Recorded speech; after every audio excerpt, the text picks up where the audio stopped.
From sports to current events to the culture, we talk, agree, disagree, and agree again. Maybe. Confused? Find your outlet, the podcast.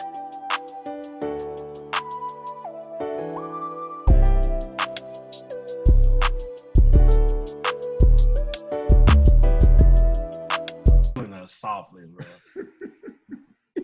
That boy crying, man. It's killing us softly, man.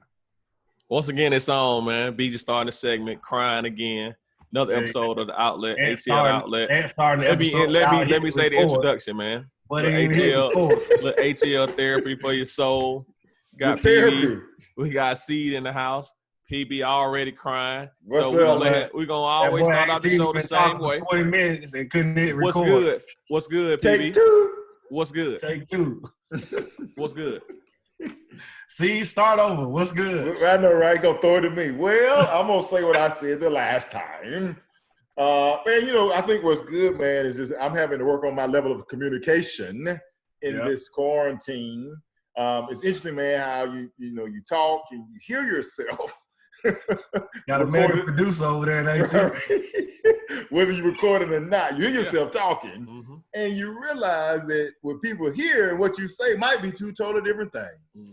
And I've been focusing on that today. It was brought to my attention in several conversations today that what I thought I said and what they heard were two different things. And just trying to work on my level of communication has been the thing that I'm focusing on. I think that's really what is good to me. Is that simple, is that I got to keep working on what I say and what I think I've said and what's being interpreted by whoever I'm talking to at the same time. So my question now would be, what did you hear me say? Play it back to me. Run that back by me. You might need to. Did you hit record? I did. Yeah. BB, what's good with you? Obviously, sarcasm is good. Hey, man, what's good with me is I'll put down those jokes, but my man C's birthday was this past weekend, man. And what's good was I was privileged and honored to be brought into his Zoom party with his family. Yes, sir. And, appreciate y'all for jumping in. Happy birthday, brother. Blessing for him to have another birthday, man, and be growing and being part of this. What we got started, man. So, C, happy birthday, my guy. And again, what was good for me was just seeing a black family come together. The way that they did. I joked, C was in there doing the robot with his little girls, getting down in the living room on the dance floor. But got the whole family involved, man, playing games and just celebrating his day. And to see that and witness it was good.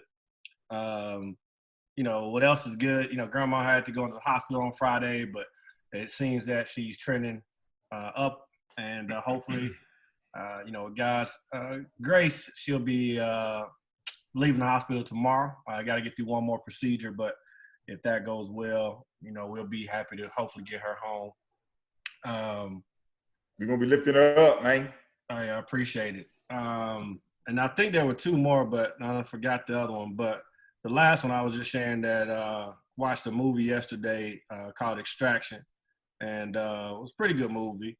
But there was a quote in there by a kid that hit me, and it said that you drown not by falling into the river, but by staying submerged in it.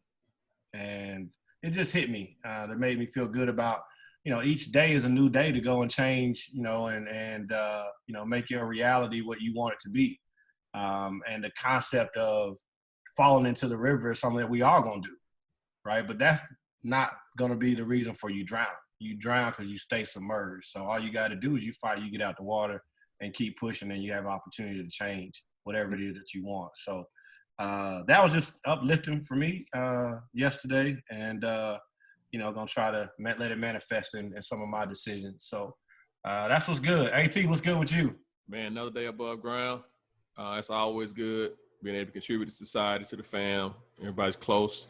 Everybody is quarantining, more time with family, more time in my study, reading, etc.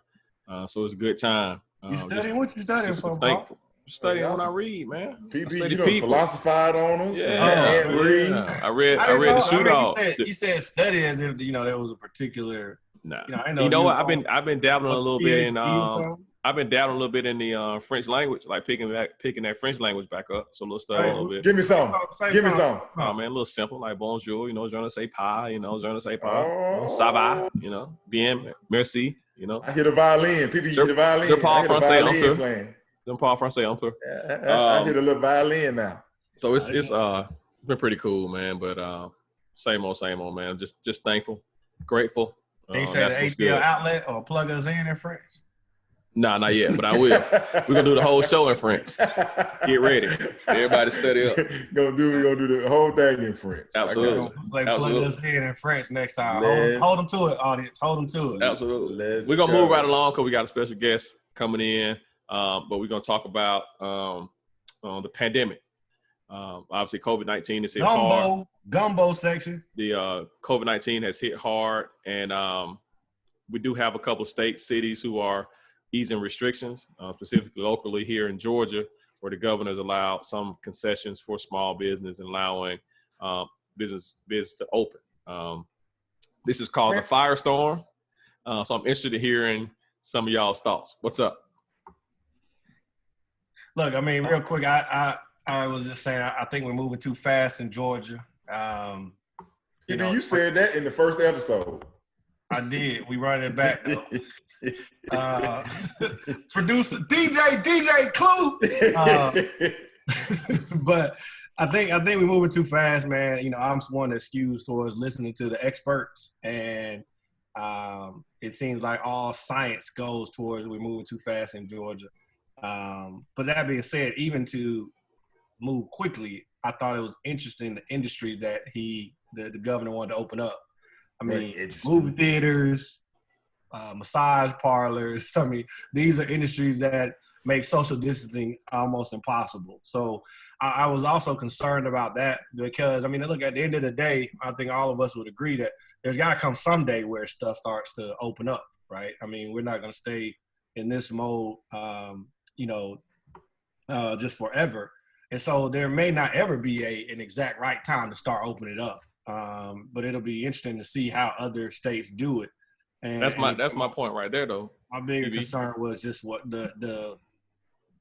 what industries came at what time. The sequencing of things was interesting to me. The thing about it is I understand from the health perspective the issues with it, and also stand from a business perspective why there's some interest in opening the businesses back up. And it wasn't until I saw a list of all of the obligations that these businesses had in order to reopen, I was actually pulled a little bit closer to the fence on that. I mean, they still have to practice social distancing, still have to practice different sanitation and sanitizing or whatever the case may be.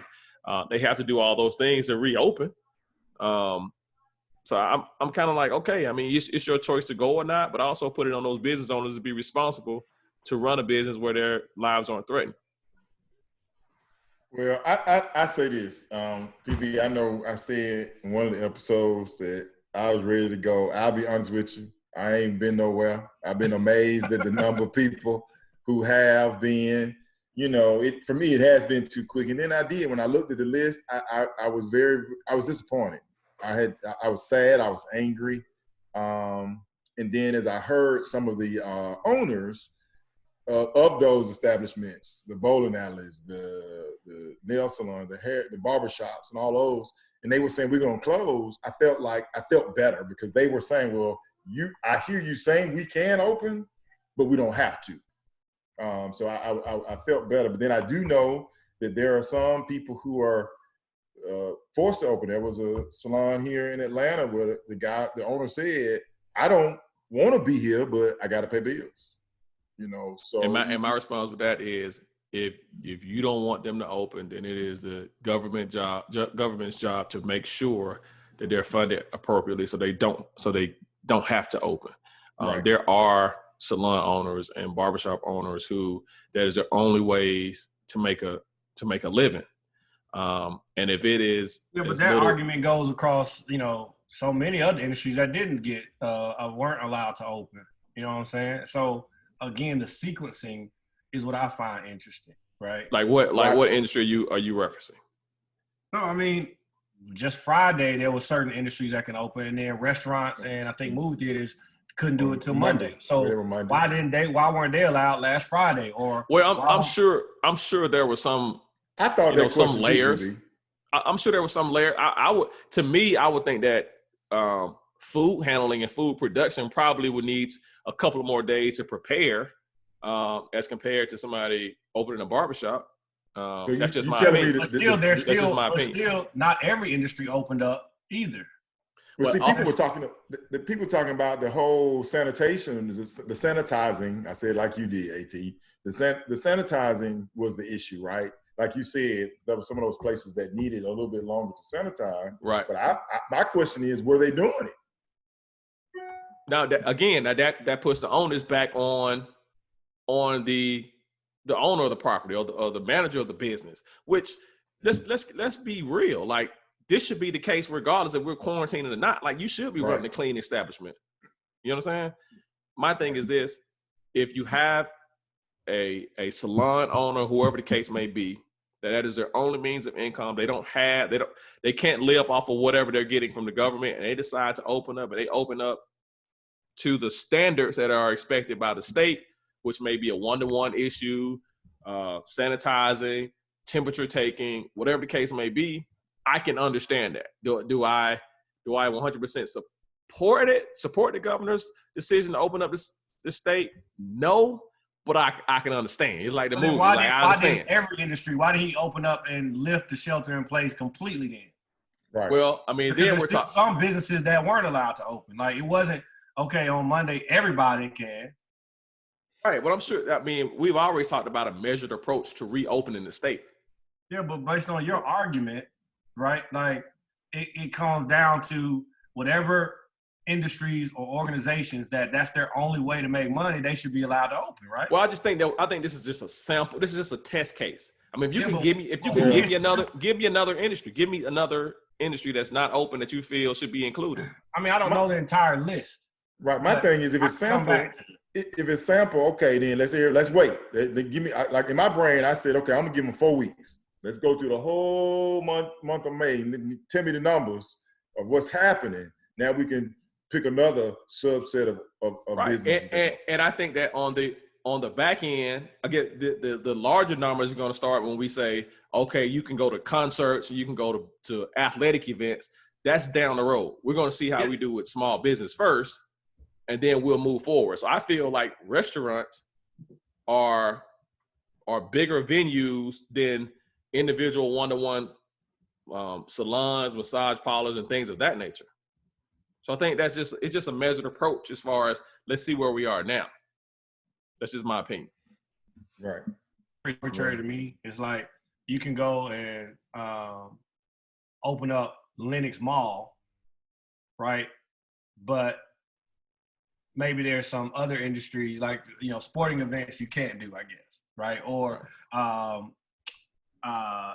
conference halls and conferences and things like that, right? So, I mean, I guess, again, I'm more interested in, and maybe we'll never know, the sequencing of it. And again, to me, based on your argument, it's not about the sampling. It's more about, at least what I heard you say, was that if that was the only means for those people to make an income, then they should have an opportunity to be open. So that's the reason. That's the reason I say I understand.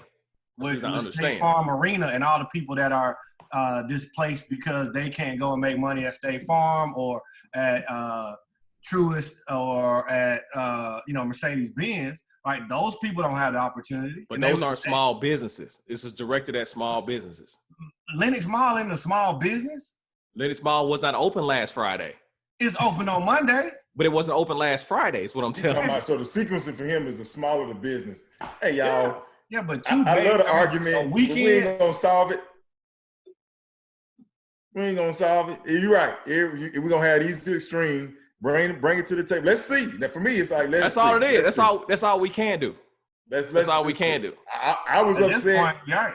I mean, because technically, if we start looking at like the essentials, like the post office, UPS, FedEx, they've all been open. Like they've not closed, but they've been practicing social. They've been practicing social distancing.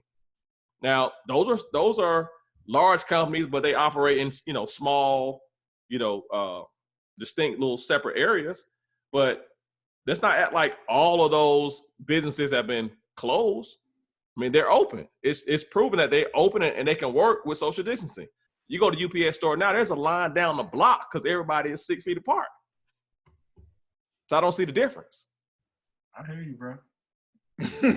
Let's move on. Let's move on, man. Move on. We got a special guest. We got a special guest coming in, Coach Mike Jones. So we're gonna take a small break, and when we come back, we'll continue with the outlet.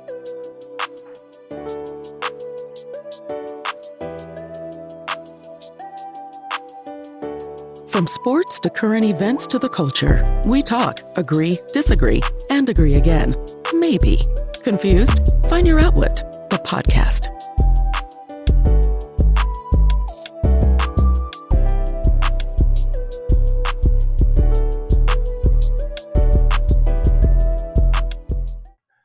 Okay, and we're back. ATL Outlet, little Southern ATL therapy for your soul. We've got a special guest on the show today, Coach Mike Jones, head coach at Radford University. Just to give you a little bit about Coach Jones. Coach Jones been at Radford since 2011. 2017 and 18, Radford won the Big South basketball tournament and got their first NCAA tournament win in the same year.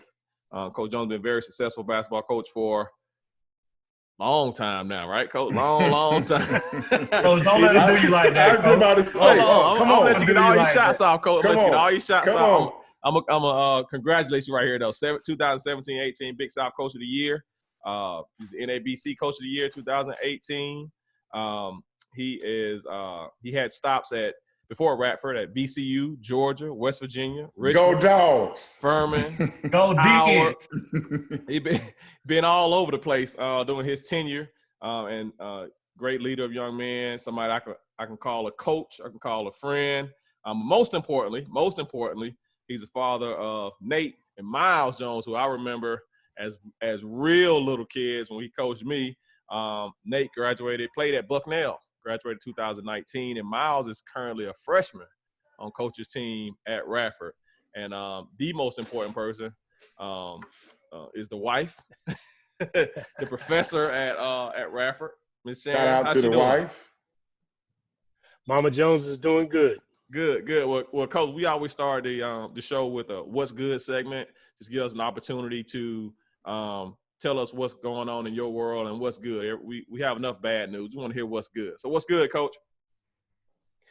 That's a great way to start, man. I mean, there's a lot to be thankful for sure in this world. You know, number one, my faith in God is strong, and it's kept me, going on in this business and through life. And, I'm blessed to have a terrific family. You mentioned them.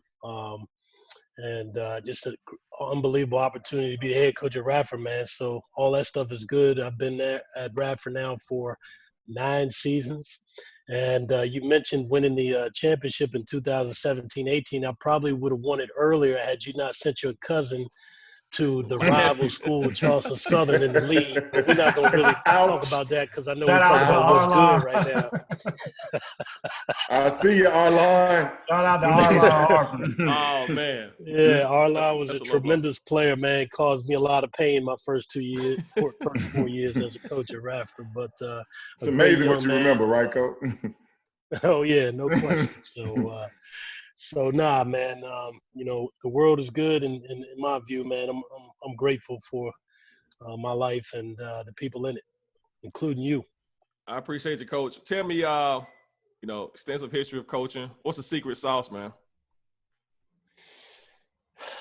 Relationships. Mm-hmm. It's number one. When we get into the business, we're thinking win, and we're thinking make money and all that sort of stuff, but none of that stuff is, it pales in comparison to importance of building relationships. On our staff, we really embrace enjoying each other, having fun, loving each other, having a great time. The rest of the stuff kind of takes care of itself. If you got the right people on the bus, then, the winning and all the success it takes care of itself. But, the most important thing is we're all human beings. We're trying to enjoy this life, this one life that we get, man. We're trying to, go through this thing with the people we love and be surrounded by people we love. And so the relationship piece is the most important part to me in coaching. Absolutely. Absolutely. Now, Miles is on the team now. Now, I know how you used to coach me. I was coaching Miles as a freshman at Radford. So wait a minute. Before you ask this question, I got a question, Coach. Yes, and I got to ask this question. What's up? So what team did you coach and when was this? Oh, hold on. Let me start it out. Hey, it's all No, I want Coach's version. No, I don't want your version. I'm going to say this. It was back in 1900. You already know it's all about those D's. See? Listen, I'm going to say this and let Coach take over. All right. I came to Furman University. I was about $185 maybe in 1998. And I'm going to tell you how I knew I was going to roll. And his head was every bit of 100 of that 185. Come on, Coach. This is what I want to know. Look, I'm going to tell you how I knew. Hey, see, but that went down real quick when the football team won more games than the basketball. Hey, come on, man. Oh, yeah, it was rough. We had a rough year. Listen, I knew Coach was a ball player, because the first time I met Coach, when you see another ball player, the first thing the ball player do is size you up like, what's up, bro? Like, give you that look like, man, can you play? You know what I'm saying? And Coach gave me that look, and I'm like, man, I better tighten up. But Coach took me on his wing, man. But I'll let Coach finish. He worked with me a lot. So go ahead, Coach. The one thing I remember about recruiting Ant was a Furman type dude, man. He was sharp. He was intelligent, good looking young fella. Carried himself the right way. And when I talked to Wallace Prather, the late great Wallace Prather, he said, you're not gonna have to worry about him at Furman. He is a young man who's gonna go on and get multiple degrees. He ain't just here for one degree. He's here for multiple degrees. So I was like, okay, we dealing with somebody that I can not only coach on the basketball court, but also have a relationship with as a young man. And, to this day, I mean, we still kicking it. Got it. Okay. So it's at Furman. All right. I had to connect the dots. At Furman. Many meals at the house. Meals at the house. Because I know Coach Mama Jones from somewhere else. Jones cooked for the boys now. I got you. Coach C, where you know Coach Jones from? Man, I met Coach Jones in 2004 at the greatest institution in the land. You know what I'm saying? Come on, Coach. Don't roll your eyes. You know how it is. Yeah. All right. I was the academic counselor at the University of Georgia, and Mike Jones rolled up to the big city of Athens, and that's where I got to see the man, the myth, and the legend. Big city of Athens. Yes, sir. That's why I know. What I don't remember, Coach Seed, is were you there under the Herrick administration? No, sir. I came in that year. Coach Felton was there. So you came in that year. So yes, sir. Good. So you got to come in there under Dennis Felton. Yes, sir. Yes, sir. I got the legendary Coach Felton. The legendary Coach Felton. I did. I just talked to Jonas Hayes 2 days ago. Is that right? Yeah, I see Jonas from time to time on the road. And I know that Jarvis is now at Georgia State. Mm-hmm. Yes, sir. Yes, sir. So that's how I know Mike Jones. Yes. I was with you when we went to Big Blue Country. Remember that? I think we got a win up there. I don't know if the year you got there. Yeah. No, that was boys. Yeah. You right. Yes, sir. Yes, sir. I remember that. I hear you, Coach. Yes, sir. Come on. You know what? We won again in 2000, I think in maybe 7. And when the game was over, I took a couple of players out on the big UK, and we took a picture. And I can still see the associate AD, the brother over there, Dwayne Peavy or something like that. He's still pissed off, man. I love it. Hey, I gotta stop. I gotta stop because Coach Jones was a standout at Howard. Let's not forget that. Right? I know it's a rivalry, Howard and Hampton, but he was at Howard. I don't know if they call that the real HU or whatever the case may be. Best shot fake in America. I'm telling you this right now because I've seen it firsthand. Man got the best shot fake in America. All right, you think he gonna shoot it? Shot fake it, go by you. You feel real dumb. I had to get that in, but because I want to talk about. We've been talking about the pandemic here lately. And hold on, before you go there, I wanted to get back to your original question. Go ahead. The coaching of his son. Oh yeah. I'm sorry. We left out about that. Man, I thought I got away with that. On you. We left right there, but I thought it was a great question. I want to catch that count. Yeah, I thought I slid that one by, man. I thought I slid that one by. So I don't know if Ant remembers, but I saw him down at Swanee one day at an AAU tournament, and he asked me about it, and or maybe we talked about it because the boys were there, so we took a nice picture, and then later on during the year he asked me about it, and I said, well, he ain't playing a bit. He ain't getting no minutes. And so, but he is going to be a big part of our team going forward. You know, as a freshman, we had a veteran team, and we actually had 5 seniors and some 22-year-olds and 23-year-olds that were playing his position. He's only 18, so you know, this next 3 years is going to be a lot of fun. But it's been great coaching him. He's come in and really shown that he's a lot more mature than I thought he was. He's been a harder worker than I thought he was. You know, it's different when you watch him and then when you coach him. And he's been a great surprise and you know, a lot of fun to coach, man. It's been great. Well, you got to give a shout out to whoever when I started recruiting his parents. Whoever did that, they got to get a little bonus or something. You know what I'm saying? Absolutely. Yeah, we're gonna leave that one alone. Hey, let me slide one in. Coach Jones, when you think about coaching this new generation versus you take it back, you know, to Howard or coaching Mr. Thomas over there, what would you say is the biggest difference in maybe not only athletically, but also socially, and your biggest challenges when you compare being a coach now to being a coach, you know, in the early 2000s, let's say?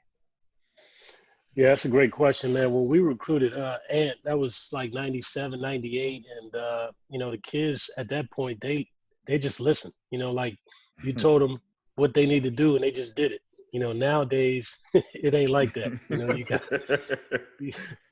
got to explain and you got to give them read, and it's got to be fun, and then you got to stroke them on the back and let them know that they're good. I mean, it's just so much different in terms of how you approach the kids today than you did then. And you know, I know that's been a transition over the last 15, 20 years. So society's like that too. So it's kind of changed with like that. But you know, for me, it's been, you know, I've had to reinvent myself, you know, as a coach, because Ed can tell you when I got to Furman, you know, I was kind of hardcore, you know, and it worked great because Larry Davis, our head coach, he was hardcore. Kenny Potasnik, he was hardcore. So we didn't cut them dudes no slack. And the guys today that we coach, if we coached them today like we coached Ant, they would all quit. They would all leave. Yeah. They couldn't take it. And so we've had to find different ways to still teach toughness, but also, you know, teach the new generation player. So that's been a challenge, but you were like the bad boys business back in the day. Yeah. PB, let me tell you. Straight bad boys. Now, right? PB, it's like a nightmare. We come out of the locker room. I tell this all the time. Coach know it. We come out of the locker room. We hadn't even stretched for practice. We hadn't even stretched. Soon as we walk on the floor, coach like, all right, let's go offense, defense right there. Offense, defense right there. Let's go full speed. Let's go. Good cuts, hard cuts. I'm like, go. I just want to practice. He called it pre-practice. We're going full speed. He called it pre-practice. Well, Coach John, I'm going to say this. What I remember about you at Georgia is of everybody, and yes, I am putting this on record, you were what I thought was you were the greatest listener. Even on that staff, you listened very well. And it wasn't, and, you know, I was a support staff, but I knew I could come in and I could talk to you. And I know the guys felt the same way. So even hearing that about Ant, even before I knew you and seeing that trait, I thought, because every time I see you, I'd be like, man, that man listen to everything, you know, because, you know, my man Dennis Felton was a drill master too. And yes, sir. Yes, sir. And I can remember Mike Jones just kind of listened to the guy. He would walk off campus and he talked to him. I was like, man, that man just constantly listens. So when you said relationships, I could see that embodied in what you did. Man, I appreciate that. I remember one kid we had at Georgia. His name was Yunus Idrisi. Yes, sir. He was from Morocco, And I remember he was having some trouble. You know, Coach Felton was tough on him. He wasn't the toughest dude. Yeah. And I remember sitting on a bench over by that where they used to ring that bell. Mm-hmm. There was a bench out there on campus, and I met him out there, and I sat out there. I probably sat out there for an hour and a half listening to Eunice complain about how hard it was on us. But yeah, man, they kids, man. They somewhere between 17 and 23 years old, and they just trying to figure it out. And I feel it's my job to help them. Cool. Let's talk about your program as it relates to the pandemic. That was a big topic earlier in the show about the pandemic, and talk about some of the adjustments that you're having to make with the state that we're in currently. Yeah, I mean, you know, we haven't seen our guys in person since, you know, I think it was March the 8th. You know, we lost in the semifinals of our tournament this year to a really good Hampton team. We sent our guys home because that next week was spring break. So we knew we had earned a invitation to the NIT, which is the first time in our school's history that we would have been playing in NIT. So we sent the guys home knowing that we weren't even going to get a matchup until the following Sunday.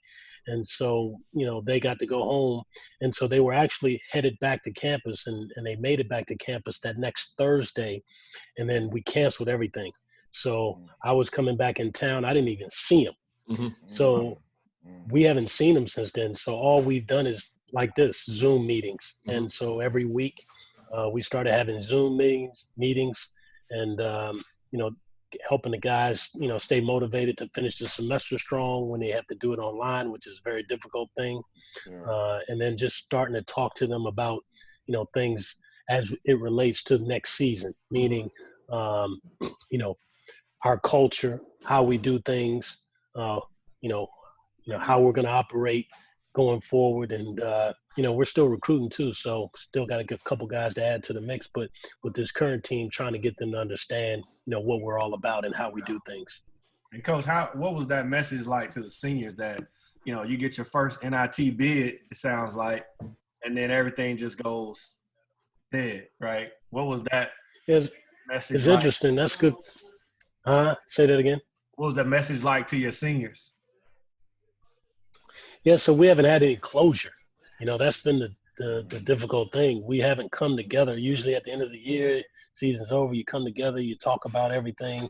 You maybe have individual meetings. So I've had meetings with the returners, but I haven't had end of year meetings with the seniors.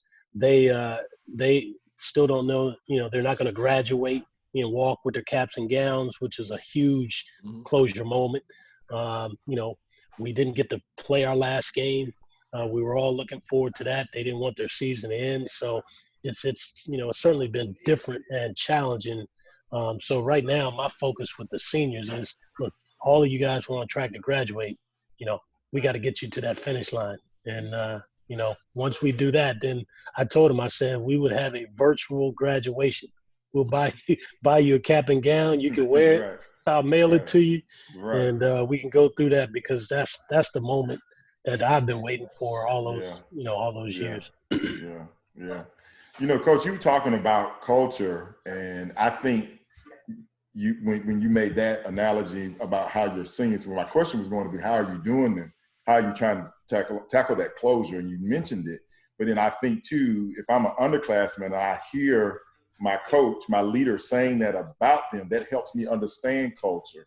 Because I was going to ask you, in addition to that, what other things are you communicating to those returning seniors as it relates to culture and staying motivated? I mean, other players. So a big part of our culture, and it's interesting, we just had a team culture, you know, discussion in the last couple of days. And so I've been putting some thought into it, but everyone in our program understands that they must work hard. That is like number one. You know, when they come in, obviously we want to recruit good players and good people, but so you have to have talent and you want to have good character. So those two things, obviously, those are things we're looking for when we bring a kid in. But once the kid actually gets into the program, the thing we want him to know is we want you to be, you know, the hardest worker, the most competitive guy, because those are the things that make you great. And then once you're doing those things, then you're going to make everyone that you're competing against great. And that's going to elevate the team. And so work ethic is super important. But we also want to go beyond that. We want to love each other. Everybody talks about a family and all that sort of stuff, but we really live it. And, our guys know that. If you ask any of our guys, they know that. And we also want to have fun while we're doing it. If these kids are college students and they say college is supposed to be the best years of their life, well, if you're in there and you got Mike Rice throwing basketballs at your head, it's not going to be the funnest experience. And so we try to have fun with what we're doing. They know it's going to be work. They know it's hard to be great, and we challenge them in every way, but we also want to have fun doing it. We want everybody to know that, hey, we're in this together. Let's love each other and let's work.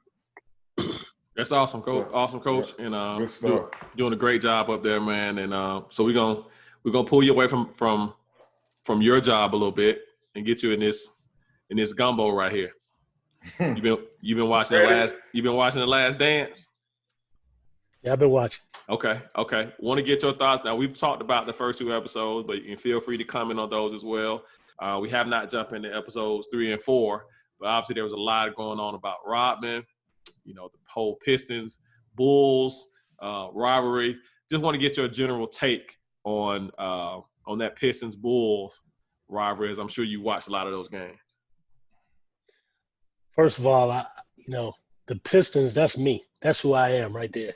That grimy, dirty, whatever you got to do, hit you, bump knock you. him on the ground. Don't shake your hand after the game. Don't shake your hand so after hold the on. game. So you cool? You cool with them walking off? Are you cool with them walking I'm not off? cool with that. I'm not cool with that. You sure? But yes, I'm not. I'm not cool with that. Okay. But everything else, I like when Jordan, after he lost those 2 years, he didn't make excuses. Yeah. He said, I got to get in the weight room. Hey, you guys better than us, this year, whatever. But, we coming for you, basically. I'm going to keep coming. Like, I have a Terminator mentality. Until, there's no more breath in my body, I'm still coming at you. And that's what I liked about them. They were going to fight you. But, to not handle it the right way when you finally lose. I mean, everybody lose. I hate to lose, but everybody lose. And you got to be able to handle it the right way. It's just, I think it's a part of your character. I think that, they were talking to Isaiah about it, and Isaiah brought up the fact that the Celtics did it when they beat the Celtics. And, my thing was if Isaiah's argument is that it's not a big deal, then why bring up the fact that the Celtics did it? You know what I mean? I felt like he's being kind of defensive there. And my thoughts are this, and we can argue and go back and forth. Bad boys were the bad boys, and they knew they were being the bad boys for a reason, right? They didn't like Cinderella. They wanted to crash the party. And if that's who you choose to be, cool. Just accept it. Like, you can't get mad now that people don't like the bad boys. Like, you chose to be the bad boys. You know what I'm saying? So now they don't give you the same recognition. And being the bad boy got you a lot of trophies. It got you a lot of trophies. John Sallis said it. Yeah. This is who we are. Yeah. Now, you're not getting celebrated like the Lakers or the Celtics or even the Bulls, but you still the bad boys. Like, it's cool. Be that. And I think that right now Isaiah has a problem with that. But 2 things. One, I don't know if you saw the article today about Isaiah. They literally brought back quotes even back to the day that happened. And his answer has changed like 5 times since that. So first it was, yeah, we did it. That's just how we felt. I was emotional, and we did it. Then it changed to the story that you just laid out. And then it changed another time. And then the most recent one was back to the story about how the Celtics did it first. Yeah. So, I mean, if you listen to the different quotes that he's put out there on it, you can tell that he hasn't really been consistent with his answers. And then 2, he's just super salty because he thinks that that's the reason he didn't get on the dream team as well. Right. So he keeps saying, oh, well, I suffered a lot because of that decision that I made. And he, to this day, is so salty that he didn't get on the dream team. And he thinks it's because he didn't shake Michael Jordan's hand after the game. All right. Yeah. That's right. Got another question. I think I felt like this was weird. All right, but I asked a couple of people, and they didn't feel like it made a big deal. Okay, so they talked about the Bulls Cavs series, which I didn't realize the Cavs were as good as they were. Like, I knew they were good, but I was much younger. But they were loaded. They were loaded, right? Brad Daugherty, Craig Elo, Mark Price. The last play in Game 5 when they made the switch from Harper to Elo. Hey, man. Do you realize they did not mention that Lenny Wilkins was the coach and Lenny Wilkins made that decision? I knew. I remember that. I didn't know that. I remember that. Isn't he still the winningest coach in the NBA or he was at one time when he was with the Hawks? I think Coach on, right? He's still the winningest coach in the NBA, right? I believe he is. So my thing is this, like, had Lenny Wilkins left Ron Harper on Mike, it might be a whole different situation. I remember that. Yeah. And everybody said that was I loved hearing Ron Harper tell that story, man. That was awesome. Oh man, that was. No, what was awesome was his facial expression as he was telling that he's story. still sick about that. How long ago was that? He is pissed off. Yeah. What he said was cool. Fresh wound. Yeah. He was like, okay, all right. Like, man. That's one of those. Ron Harper didn't even want to do the documentary. He's like, nah, bro. I gotta talk about that. Nah. Hey, AT, I was trying to confirm if he was the most winningest coach. But if he is, he's also the most losing coach. Losses losing his coach. You know, my dad would remind me of that all the time. Like all the time, he reminded me of that. Coach, who was your guy as you watched the NBA coming through your playing career? I was a Laker fan growing up, man. I was all about Magic Johnson, man. And once I started watching the Lakers, I started to appreciate Kareem. Mm-hmm. So for me, I believe. And, all these people saying, well, now that I'm watching the Last Dance, it's no doubt that Jordan's the greatest. I still don't accept that argument. I think Kareem's the greatest. Oh, Coach Jones. Coach Jones come in swinging, man. Yeah, I think Kareem's the greatest. But so here's something very interesting now. As a black athlete in the 60s, you are highly intelligent. Right. The media don't like you. You don't like the media. So when they ask you a dumb question, you call them out. Right. So all his career, nobody's, knocking somebody down to go write a nice story about Kareem. So now, after all these years, you don't really talk about him like that. But that man, you lay his stats up against Jordan or anybody else, he stacks up. Now he is the lead scorer, all-time leading scorer in the league. Yeah, that's longevity. So if Jordan had played 19 years, he'd probably be the leading scorer. Right. So, and he created a shot that was unguardable. He created a shot that nobody could stop. They changed the rules for this man. Yeah, we couldn't dunk at one time because of Kareem. That's a big statement, Coach. When you think about the imprint that he made on the game, I can see your argument, Coach. I remember growing up, I was a Laker fan too, but I think for me, it changed a little bit because the things that Michael could do with the basketball that people couldn't do. And even now, when I'm watching The Last Dance, I'm watching it with my wife, she's going, "Oh God, I forgot he could do stuff like that." I agree. You just don't see that, And you go, I agree. He made some shots in The Last Dance that I was like, the story when he tells Doug Collins, hey, I'm not going to let you lose. And he goes out and scores every bucket the rest of the game. He could talk it and back it up, which is pretty impressive. Yeah. That's a different mentality. I understand. Yeah. But I feel you. I feel you because, growing up with Kareem, I was like, oh, wow, this dude here. Hold on now. Kareem's underappreciated. So is Wilt Chamberlain there. Because the more and more I read up on that man, I am more and more impressed every time I hear a new story. Here go the question. The question then is, Coach, you come on, Coach Jones. So where is the big man who can play with a back to the basket right now? Oh. Yeah, nobody wants to do that.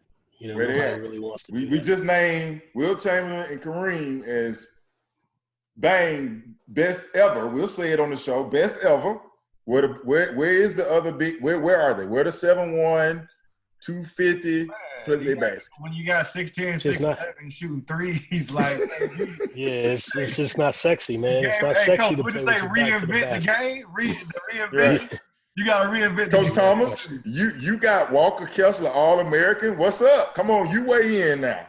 6'11", the best 3-point shooter on the squad. Let me tell you something. And the one thing we talked to that kid about all year long was, at the next level, you're going to have to guard on the perimeter, right? Because guys can shoot the basketball, man. Right, like, man. Guys can shoot the basketball. It's a reinvention. Yeah, it's different, man. It's just different. These kids don't want to hear that back to the basket stuff, but, it's unfortunate. When Tim Duncan, you could talk to people when Tim Duncan was doing what he was doing, and people was like, oh, well, he really not that good. What? Yeah. SKG. SKG. Go ask Kevin Garnett. I saw a stat the other day where they put MJ's stats up versus James Harden. And if you look at the drastic shift between field goals made for Jordan that were 2-pointers versus 3-pointers that James Harden has made, and it is literally like night and day, right? They just totally flip. I mean, the game has just changed, man. The game is totally different. And Tim Duncan was garnering the same double teams that Mike and all these guys are. He was just doing that on the block or from the mid post. Right. Your ability to be effective from your spot can dictate what the defense has. They have to adjust, right? And then you just build a team around that. With Tim, you had guys who can shoot it. He can turn around, face, kick to those guys who can shoot, give it to a slasher who's coming through. It creates one-on-one matchups for all the other guys on the team. So I think that, and Coach can, correct me if I'm wrong, if you do have an effective back-to-the-basket player that can at least guard for, 10 to 15 seconds on the perimeter, like he still can be very serviceable and even dominant in some cases. Right. No question. You make a great point. If you do something well and it causes problems, they're going to have to adjust to you. So whatever it is. And so, we try to tell our guys, be who you are, man. We'll continue to develop your game, but be who you are. I had a conversation with a kid today. I was like, look, man, you think you're this person, but right now you're this person. I want you to be the person you want to be, but right now you're not that person. You need to work toward that, and we're going to help you. But right now, the first thing is you got to believe what I'm telling you, which is you are not that person yet. And so if we can get guys just to, be good at what they do, then the other team is going to, it's going to cause problems for the other team. And so my philosophy has never changed. I believe in playing in the paint, throwing it into the post, driving into the post. I believe in putting pressure on the other team at the rim. And it's interesting. I heard I was on the Atlanta Hawks virtual clinic today, and one of the questions was, it was a rapid fire question. It was which team comes to mind that you watch?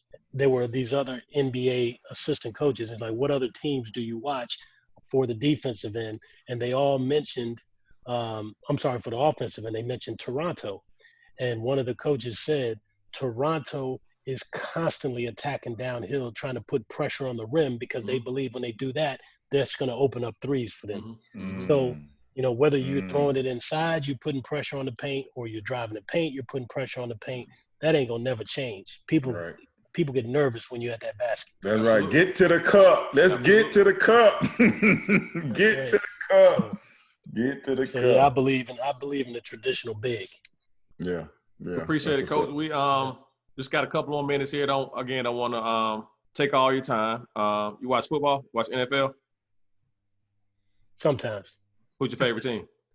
I'm holding out till they bring Cap back. Don't say it. Then we're going to move on. Coach Joe, you throwing all the bombs out tonight, buddy. You Kareem, you know what I'm saying? I feel like I'm in Afghanistan with you, man. Don't say it. We're gonna Nah, move for on. real. So when I was younger, though, I watched a lot of football before I got into coaching, because we had the little pool and I could do the pool. But since I got into coaching, I'm not allowed to do the pool. So the football lost a little bit of its luster. You were in it for the other reasons. I feel. I understand. Well, Coach, we're going to introduce you to a segment we call Yes Sir, No Sir. Okay? Yes sir, no sir. I'll make a statement, and you will say, obviously you respond yes sir in the affirmative, or no sir if you do not agree. You kind of like the guest picker tonight. How about you? Yeah, you're the guest picker tonight. So we'll let you go last, like Corso, and we'll start with one especially for you, since I've been noticing your attire on the sidelines. All right, guys, yes sir, no sir. bow ties are better than neckties? Yes, sir. No, sir. PB. No, sir. You know, I mean, some dudes can rock them, man.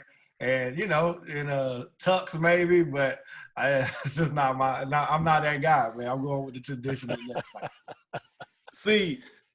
And what is wrong with you, PB? Let's go. Yes, sir. Bring me one right now, and I'll tie it on your head, PB, and we're going to go to town. We do anything we want. Hey, man, look, clip-ons don't count, bro. Hey, man, no, we going with the real deal, baby. Yes, sir. Let's go. Man, yes, I'm going no, sir, on that. Mainly because I have no clue how to tie it. I have no clue how to tie a bow tie. You know what I want to do? I just want to just leave it untied and walk around like I've been working all day. Right. So like, you know how people be at the wedding reception they be doing an electric slide when they tie like that. That's the only way I know how to wear my bow tie. That's exactly right, bro. I'm gonna go no, sir, on that. Coach, what you got? Come on, Coach. Yes, sir. Come on, sir. baby. Yes, sir. Let's go. Yes, sir. Let's go. Hey, we're going to teach them how. We're going to do it. Hey, I looked on the YouTube and figured out how to tie it. I got a cramp in my hand the first time I did it. Come on. Educate the young boys. Now Coach. I got it. Educate the young fellas. Like Educate the young fellas. Let's go. I was going to ask you, do you tie it or do the wife tie it?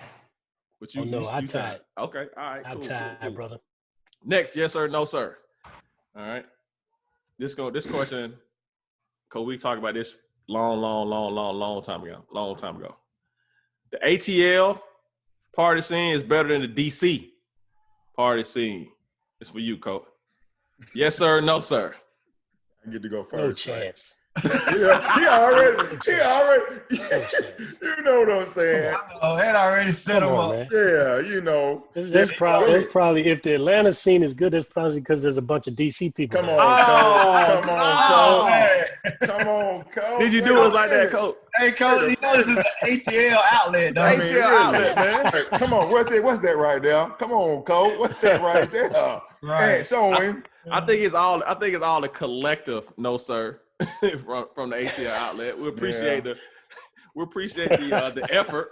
Hey, that's that bad boy in him, AT. That's that bad boy. That's that bad boy pissing. That's that Zeke in you, Coach. Yeah, he's trying to knock folk down in the paint. Tell him don't come down here no more.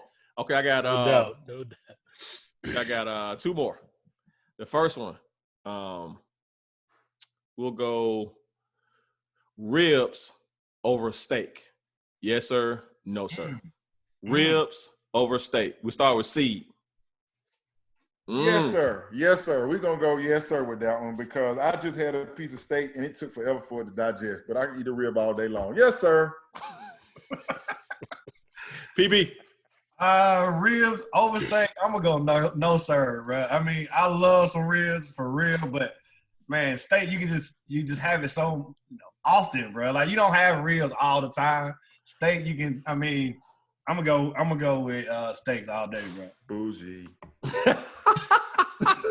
Hey, says the guy who talking about his digestion. Like, get out of here.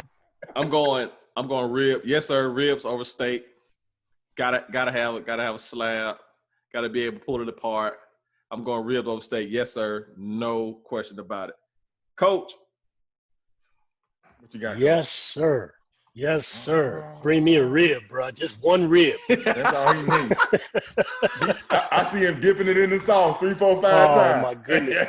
Hey, put that hot barbecue sauce on that thing, boy. There you go. All day long. You ain't had the right rib, PB. We understand. Man, I'm solo on that one. Last question. And I kind of want to change this now based on what Coach said earlier, but let him live in it. He bad boy. He a bad boy. He a Detroit Piston for life. Let him live in it. Nobody said I like the Lakers now. I was about to say, okay, well, let's see if it might work. Last shot, Game 7. Man, you already know you're going to pick Kareem. No, Kareem not even involved. Oh, okay. Right. He going to put him on there. He going to He going to be PS4. He going to trade him and put him in there. Last shot, 30 seconds. Last shot, Game 7, NBA Finals. You give Kobe the shot over Jordan. Yes, sir. No, sir. PB, you first. Who you asking? Let's go, PB. You said Kobe over Jordan. Bro, no, sir. You know I'm ride or die MJ all day, bro. See, No, sir. I'm going with 2-3. Let's go. Coach. No. Hell.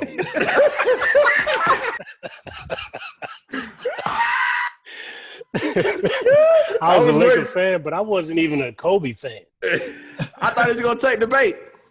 I'm going MJ. That'd be a no, sir, for me. I'm going MJ. But let's do a side note question. You take MJ out the picture, who you get the ball to? Last second, Game 7. Last shot, Game 7, NBA Finals. You can't pick Jordan. Who do you pick? I'm first? Yeah. Robert Horry. Hey, my man, don't miss when the game is on the line, cuz. Robert Horry all day. Well, you've been waiting on that one, boy. Hey, bro, all day, son. See, man. I think that I might go Ray Allen. Let's go. Solid. I'm going with Ray. Give me the ball with Ray. Tell him to go stand in that corner. Either one. Just stand and get your hands ready. Solid. I'll kick it to you. I want you to shoot it. That's what I'm going to tell him. AT? Yeah, that's solid. Man, if I can't pick Mike, ooh. If I can't pick Mike, I got to go with Kobe, man. I got to go with Kobe. If I can't pick Mike, I'm going Kobe. Coach. I'm going to go ahead and put this out in the universe for the future, but I'm going with Kawhi because that's my favorite player today. Ah, okay. So that means we're going to have you back on the show when he missed a couple. Yeah. MJ missed a couple. Kobe missed a couple. So yeah. Hey, Coach. Coach, guess who didn't miss a couple? Robert Horry. The only problem with Horry is that if he not open, he not going to get that shot. So somebody got to send the ball. Hey, Coach. Man, on behalf of the ATL Outlet, man, we want to thank you so much, man, for being part of the show. I appreciate you being on. Thank you for being the first. Yeah, absolutely. Of the ATL Outlet. Yeah, the first. Made history, yeah, man, it was awesome. Appreciate you, man. Good brothers. Always good to talk to good brothers. Hey, man, good to see you, man. And Coach, on behalf of Furman University, you know, I was a dean as well while you were there, and appreciate you taking care of our man over there. You know. Yes, sir. Yes, all sir. the time, man. Coach, we'll be in touch, man. We appreciate you. Yeah. All we might have to ride up to Virginia and get see you on the sideline in your bow tie, brother. Come on through, baby. Come on through. All the best, Coach. Yeah, man. Thank you. All right, man. Y'all take care. All right.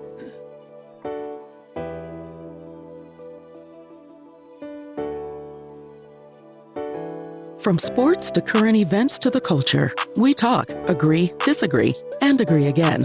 Maybe. Confused? Find your outlet, the podcast.